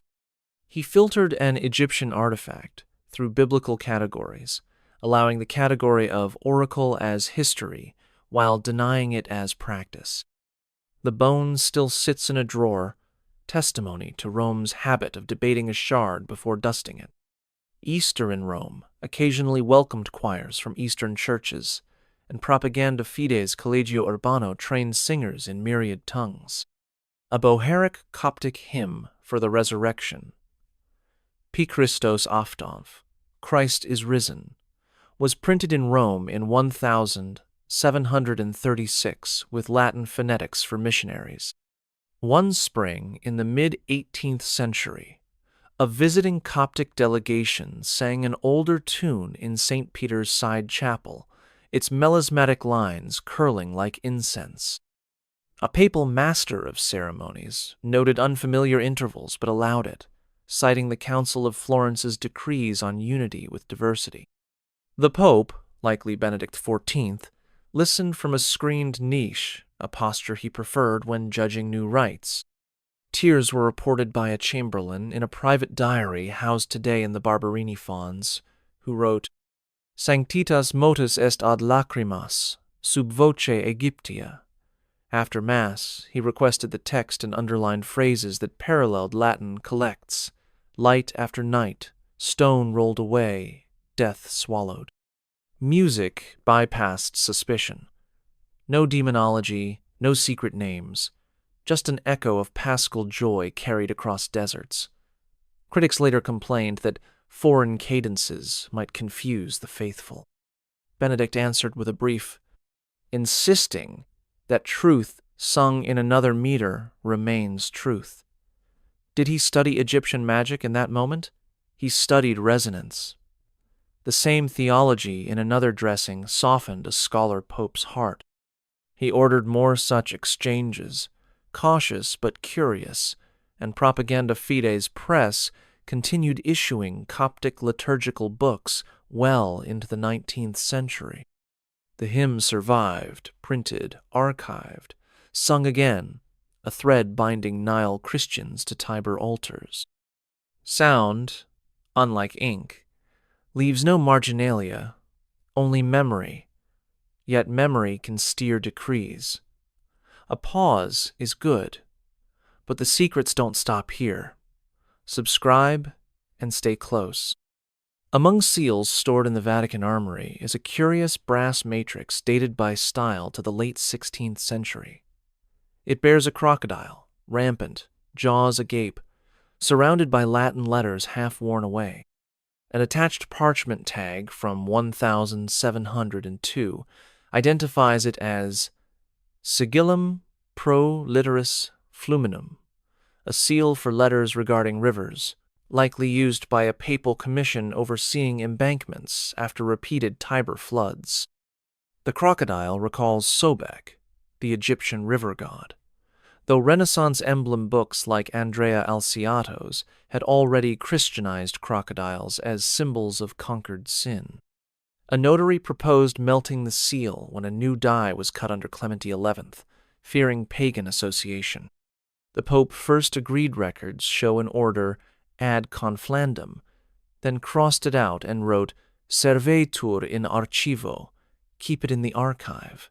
He may have reasoned that a tool once used for governance deserved preservation. Or perhaps he sensed that objects carry accumulated meanings, and that destruction solves less than storage. The seal ultimately vanished from use, but reappeared in an 18th century catalogue of curiosities compiled by Monsignor Garampi, later prefect of the archives. He added a note that Romans long anti-symbols, unaware of their birth. Did a pope ever press that crocodile into wax, knowingly invoking Sobek? Highly unlikely. Yet, by not melting it, he let an Egyptian beast sleep under his keys. That act is emblematic. Rome often neutralized foreign power by enclosing it. Magic becomes metal. Metal becomes memory. Memory becomes a footnote. Still, if one runs a finger across the ridges today, the reptile's scales scrape slightly, a tactile whisper from Nile reeds to Tiber mud. The Vatican obelisk, now centered in St. Peter's Square, came from Heliopolis under Caligula, stood in Nero's circus, and was moved by Sixtus V in 1586 with a vast feat of engineering overseen by Domenico Fontana. Contemporary accounts, including Fontana's own Della Trasportazione, describe ropes snapping, men shouting, "Aqua!" to wet hemp, and Sixtus threatening death to anyone who spoke during the raise, lest confusion doom the effort. No source mentions chanting, yet oral lore among laborers recorded in an 1,801 pamphlet claims strange murmurs were heard when the stone tilted, voices in a tongue no one recognized. In 1703, a Swiss guard wrote to his brother that old masons swore the obelisk, sang Egyptian prayers when unmoored. Superstition? Likely. But a papal note exists in a margin of a later report. Alexander VII, preparing Bernini's colonnade in the 1650s, jotted questions about hieroglyphs and asked a Jesuit to summarize Kircher's interpretation. He dismissed most as fanciful, but kept a sheet translating the cartouche as a hymn to the sun. When workers set bronze lions at the obelisk's base under Sixtus, he crowned it with a cross. Where once Egyptian error stood, his inscription reads, yet the base still holds a relic of the true cross and remains an axis of processions. During one nocturnal inspection in Urban VIII's reign, the Pope reportedly asked if any prayers were said by Egyptians when they raised such stones. His architect replied with a shrug. Urban ordered a Te Deum anyway. Whether or not anyone heard voices, Rome chose to drown any foreign sound with psalmody. Did the Pope study Egyptian magic here? He studied monuments as palimpsests, pagan spines wrapped in Christian muscle. The murmurs, real or imagined, testify to workers' awe, and awe is the raw material both magic and liturgy shape. Jackal-headed Anubis appears in countless papyri as psychopomp and embalmer. In a 16th century Vatican theological manuscript on angelology, Vathia Lat. 11,223, a bored scribe doodled a canine figure beside a passage on guardian angels, giving it elongated ears and a staff. Later, a reviser circled it and scribbled Canis Egyptius in the margin. The Pope who eventually signed the approbation for the treatise, Paul III perhaps, saw only the doctrine, not the doodle.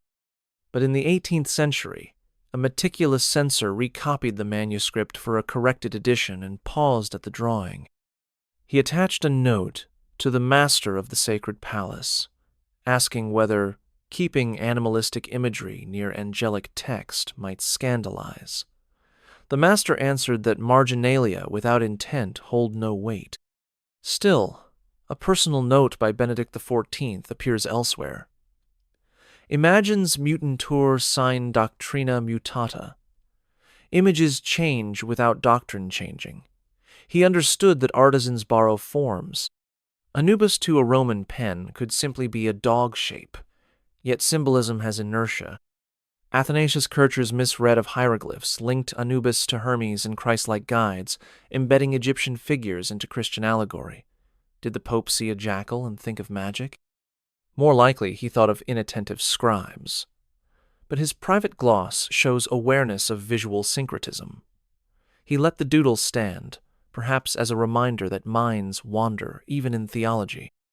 The page survives, stained and smudged, proof that Egypt slips in sideways.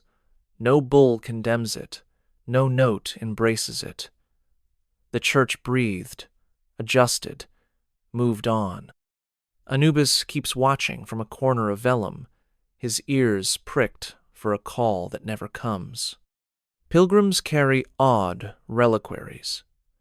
In 1768, a Calabrian farmer arrived in Rome with a small silver box containing a fingertip of Saint Blaise, or so he believed, and a copper amulet inscribed with Coptic crosses, and a line of Greek letters forming the word Soter, Savior.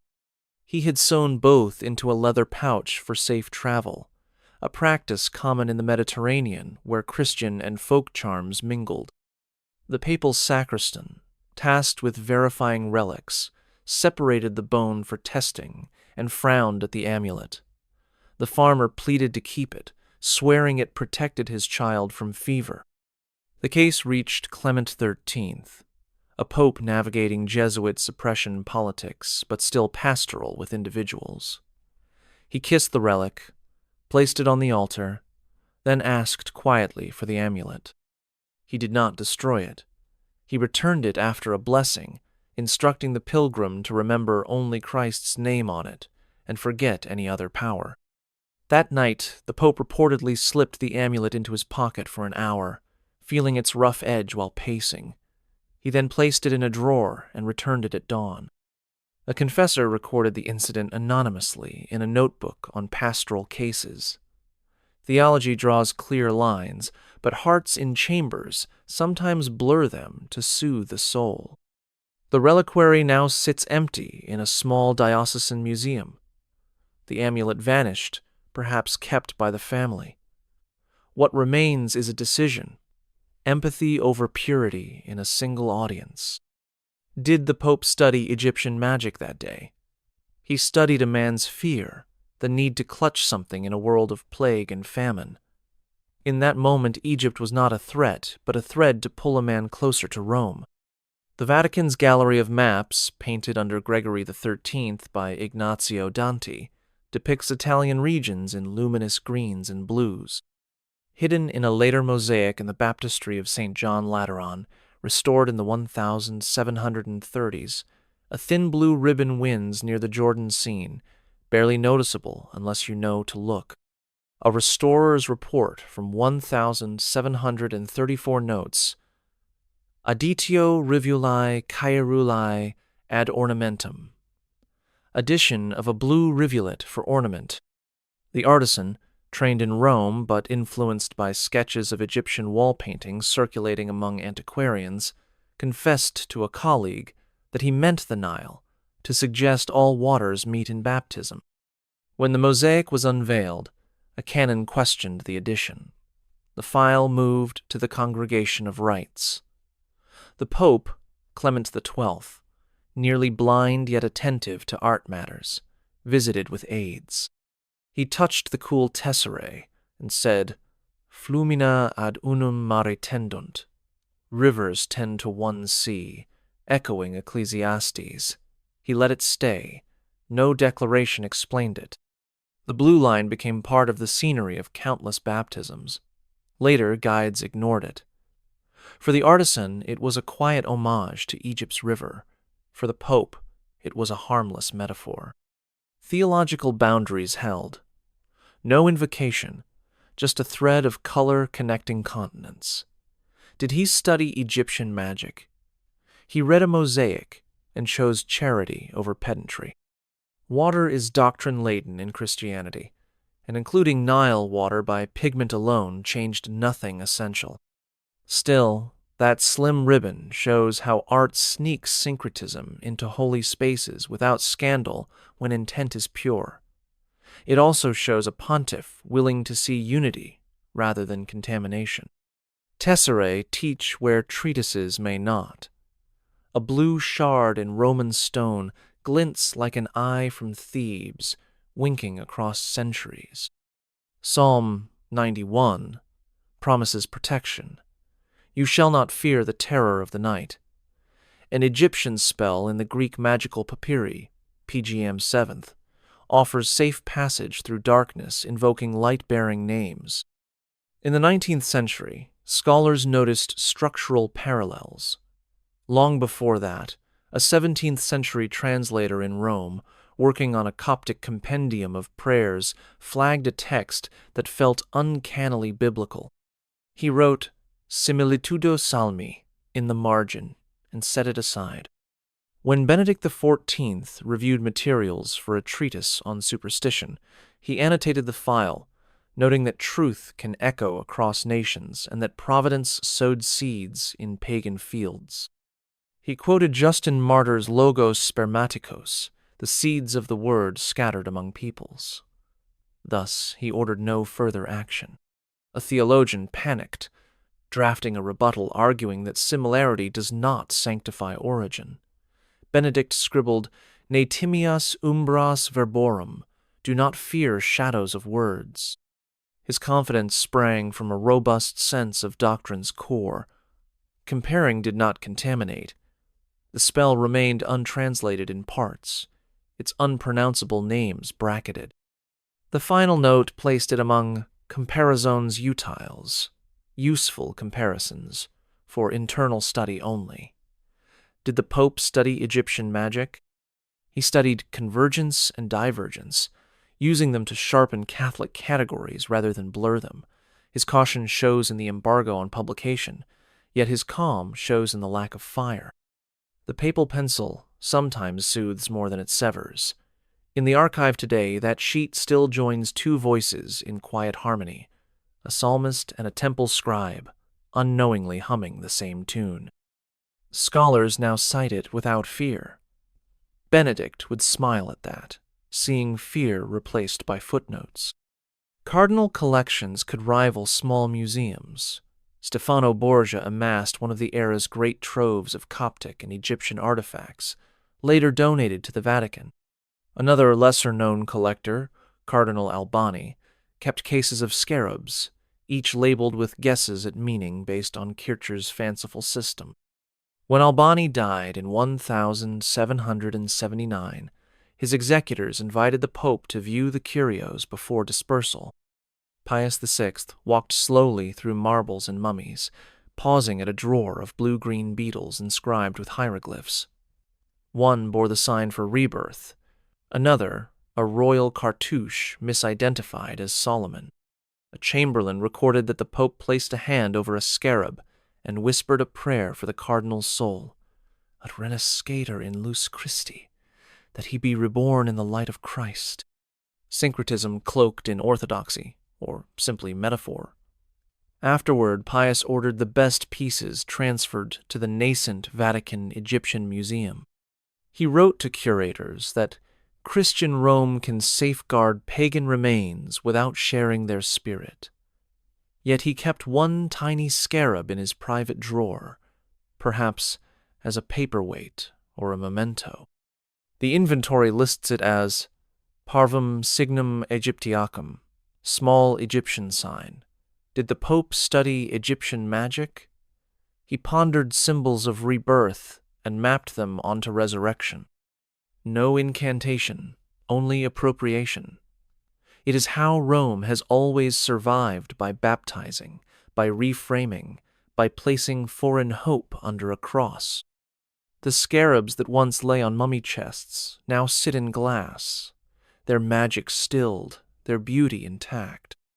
And one scarab, warmed by a papal palm for a minute, carried a whispered prayer it was never carved to hear. A man known in Roman police records as Il Mago Egiziano appeared in 1807, arrested for fortune-telling near the Ponte Sant'Angelo. He carried a grimoire sewn with Coptic phrases and amulets, invoking names, half Greek, half Egyptian. Facing prison, he asked to be baptized, claiming visions of the Virgin in a dream. The case troubled the vicariate. Conversion could be sincere or a ploy for leniency. Pope Pius VII recently returned from Napoleon's captivity. Weary yet pastoral, allowed the baptism but demanded a formal renunciation of every named power in the book. During the rite at Santa Maria sopra Minerva, the man fainted as the exorcism prayers were read. Witnesses said he muttered Coptic lines afterward, which a Maronite deacon identified as fragments of the Kyrie eleison in Arabic letters. Was this possession or muscle memory? The Pope ordered the grimoire sealed in the Holy Office archives labeled Prohibitum Exemplum. He assigned the convert work in a hospice under watch. No record shows relapse. The ambiguity remains: a sorcerer seeking sanctuary, or a soul led by crooked lines. Did the Pope study Egyptian magic here? He read it enough to list the names to be renounced. He touched the book only with gloves, an archivist noted. Rome baptizes even shadows when they knock. The grimoire survives, cited by 19th century demonologists as evidence of modern magic. Few mention the man's later charity at bedsides. Magic became a file. Mercy became a life. Indexers leave fingerprints. In 1752, a monk working on an internal catalog of prohibited manuscripts in the Vatican marked 3 Egyptian texts as periculosa sed illuminantia, dangerous yet illuminating. His thumb left an ink blot over the second word, so it reads, periculosa sed illu. The Pope reviewing summaries Benedict XIV again, tireless reader-circled the phrase and wrote, Mutator titulus, ad usum scholarum clausum. Change the title for closed scholarly use. He refused to destroy, insisted on relabeling. The texts included a Coptic handbook of protective prayers, an Arabic treatise on talismans citing Hermes Trismegistus, and a Latin translation of a Demotic healing charm. The monk proposed burning them to save cataloging labor. The Pope saw value in knowing enemies' tools. He ordered a separate armarium with a euphemistic label, Physiologia Antiqua, Ancient Natural Philosophy. Classification became camouflage. Future librarians found the folder easily if they knew the code. Did the Pope study the contents? His marginal notes quote, a line about breath-shaping word, then cross it out. He wrestled on paper, balancing curiosity with office. The blot of ink remains, a literal stain of ambivalence. Rome's genius has been to file what it fears. Drawers can be locks or larders. Here they are both. Cats prowl the Vatican gardens at night. Accounts from gardeners in the 19th century mention a sleek black cat that slept atop a particular wooden cabinet in the Apostolic Library's lesser annex. Staff joked she was Bastet, guarding Egyptian scrolls. The cabinet in question held fragile papyri from the Borgia collection awaiting conservation. When a tremor in 1855 shook shelves, books fell, but that cabinet stayed shut. superstition grew legs. A prefect ordered the scrolls moved to a climate room. The cat kept returning to the empty cabinet, proof that animals chase comfort, not curses. Pius IX heard the story over breakfast and laughed, then told his secretary to move the last scroll anyway, since superstitio monachorum paret negligentium. Monk's superstition breeds negligence. He respected folklore enough to work around it. Did he study magic? No, he managed staff psychology. Yet the scroll he relocated contained a Demotic hymn to Osiris alongside a Coptic Easter homily. The juxtaposition fit the cattail. Egyptian god and Christian sermon in one drawer, feline perched above. The Pope's action shows a habit: adjust quietly, tease gently, control decisively. The cabinet still stands, repurposed, the cat long gone. A brass plaque now labels it Armadio de 19. Few know it once hosted Bastet in Roman myth's afterglow. Rest your mind, you've earned it. But when the next veil lifts, be here. Subscribe. Missionaries often returned with charm bags, leather pouches sewn by healers blending scripture with older names. In 1724, a Jesuit from Sudan presented propaganda fide with such a packet. Inside were psalm verses in gaze, a tiny cross, and slips naming Ra, Ptah, and the Unseen One transliterated into Arabic. The congregation debated its meaning. Syncretism? Ignorance? A Coptic consultant explained these names were vestigial and unused consciously. The Pope, Innocent XIII, wrote a letter to the healer, thanking him for care of the sick and gently instructing that only Christ's name heals. He did not condemn the bag.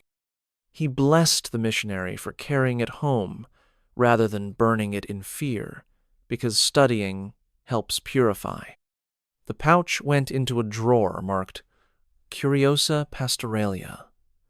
Decades later, it helped a Redemptorist compose a tract on how to address mixed practices kindly.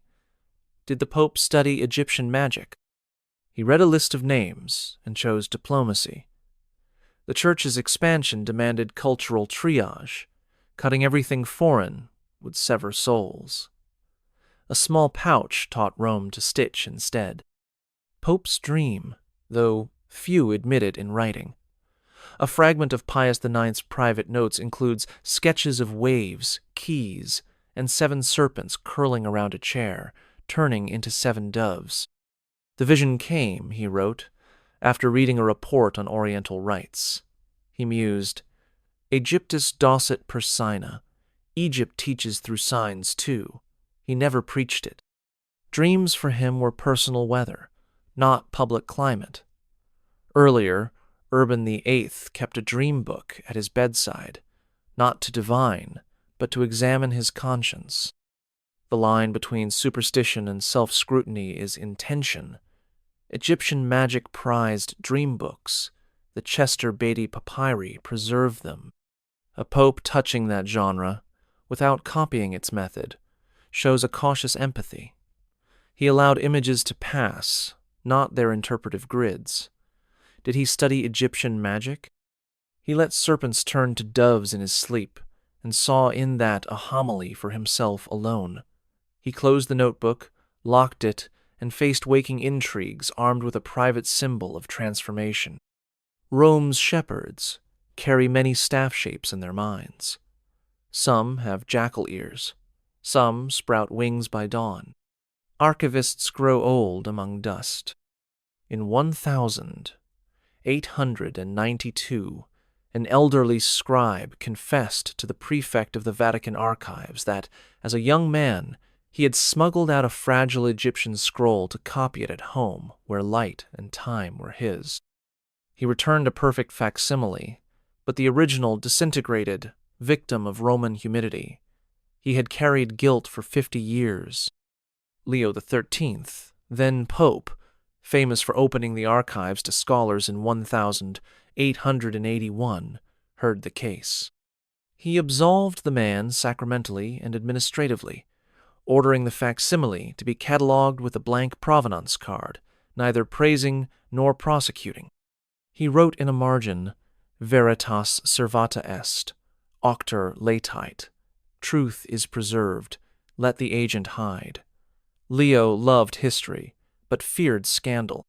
The scroll contained a Demotic agricultural charm intertwined with Christian blessings added later by Copts. Losing it was tragic, saving its words soothed. Did the Pope study magic? He read a summary, valued content over corpse, and chose mercy. The facsimile now fools many readers. Only a penciled note inside says, Copia vetusta. Rome's memory often rests on copies, and confession can be an archival act. A Sunday homily in St. Peter's around 1910 surprised a few liturgical purists. Pius Xor, a ghostwriter in his Curios, an image of hearts weighed against feathers to illustrate judgment's fairness. The phrase echoes the Egyptian Book of the Dead, where Ma'at's feather balances souls. No footnote cited source. Parishioners assumed a metaphor of lightness. A Jesuit Orientalist smiled in his pew, recognizing the echo. Later, he wrote a discreet note to the papal theologian, who replied that truth's images travel. In the Pope's draft, a marginal note reads, Sapientia gentium ad nos venit. The wisdom of nations comes to us. Pius, stern in discipline, was not lax in imagery. He kept it because it worked. Did he study Egyptian magic? He borrowed a picture that had shed its pagan frame. The feather entered Christianity as purity long ago. Medieval angels hold them. The homily now sits in an archive box with sermon drafts. Scholars gloss over the line. But in that pulpit moment, Egypt's scale tipped into Rome's catechesis, light as air, heavy as eternity. Boxes marked, Do not open without papal order, tantalize interns. In 1932, a custodian unlocked one at dawn to move it before a leak spread. He found it already unsealed, contents disturbed. Inside lay fragments of a 19th century Arabic Coptic healing spell for fever. The prefect of the archives panicked, fearing theft. Pius XI, modern and managerial, ordered an inquiry. No culprit emerged. Instead of punishment, he resealed the box with a new label, Legatur cum oratione, read with prayer. He meant that only scholars with reverence should open it, a pastoral spin on security. The directive entered archive lore. Did he study the spell? He read the incident report, perhaps peeked at the fragments, then used it to teach caution, authority flexed by adding piety, not just locks. The spell was later published in an academic journal with papal permission. Rome had moved from hiding to footnoting. Yet the box sits, resealed, a physical reminder that some knowledge needs hands washed, not merely gloved. Painters sneak symbols. A late Baroque Last Judgment sketch in the Vatican Pinacoteca shows, faint in charcoal underlayer, a lioness-headed figure beside souls rising. The finished painting covers it with a standard angel. The artist, influenced by engravings of Sekhmet in travel books, had toyed with the idea of wrath divine in Egyptian guise. When the Pope's art advisor noticed the underdrawing during review, he asked for correction. The Pope Clement XI perhaps told the painter privately, Tene illam in libello tuo, hic non convenit, keep her in your sketchbook. Here she does not fit, public orthodoxy required clarity. Privately, he encouraged talent's curiosity. The sketchbook later surfaced in a sale. The figure was labeled simply Dia Irarum. Did the Pope study Egyptian magic? He guarded images, not essences, trusting that artists can play in margins if altars stay clear. The lioness sleeps in graphite, Christ reigns in oils. Both truths can coexist when the shepherd guides the brush gently. In 1870, as thunder rolled over Rome and cannons echoed from Porta Pia, reeds by the Tiber reportedly rustled, though the air was still. A dockworker told a priest he heard whispers in a tongue like Arabic. Folklore linked reeds to oracles. Egyptian hymns praised papyrus marshes that spoke God's names. The priest, amused but cautious, informed the vicariate. Pius IX, facing loss of the papal states, chose to order a Te Deum, not an exorcism. He remarked, "Si Deus vult loqui per arundines, etiam nos cantabimus." If God wishes to speak through reeds, we too will sing. He framed nature's murmur as providence, not threat. Did he study magic? He reframed superstition into thanksgiving. The report filed the reeds under prodigia dubia and moved on. Nature sighs, Rome sings. That night a breeze did come, flags snapped. Cannons stopped by morning. History shifted. The reeds remained, swaying for fish and saints alike. A dying scholar in 1928 left with the Vatican press a manuscript arguing that early Egyptian Christians adapted temple rites into sacraments, mapping opening of the mouth to chrismation and Nile libations to aspersion. He footnoted papyri meticulously, cited Athanasius and Cyril, and wrote with more admiration than caution. Pius XI's censors read it, stamped periculosa, and shelved it. Yet the Pope scribbled, "Periculosum sed non inutile, dangerous but not useless." He ordered it sealed 50 years. In 1978, Paul VI's successor, John Paul VI, lasted only 33 days, but under John Paul II, the file reopened. Scholars published parts, correcting excesses but acknowledging overlaps. The original remains, its edges browned. Did the Pope study magic? He studied a thesis on syncretism and chose time as filter. Delay became discernment. Rome often answers hot ideas with cold years. The chapter ends with the box reopened, dust rising like incense, and a new preface thanking a cautious predecessor. There was a brief pontificate call him the Pope who burned nothing when contested texts piled on his desk and none met flame. Likely Benedict XIV, again or later Leo XIII, both scholars.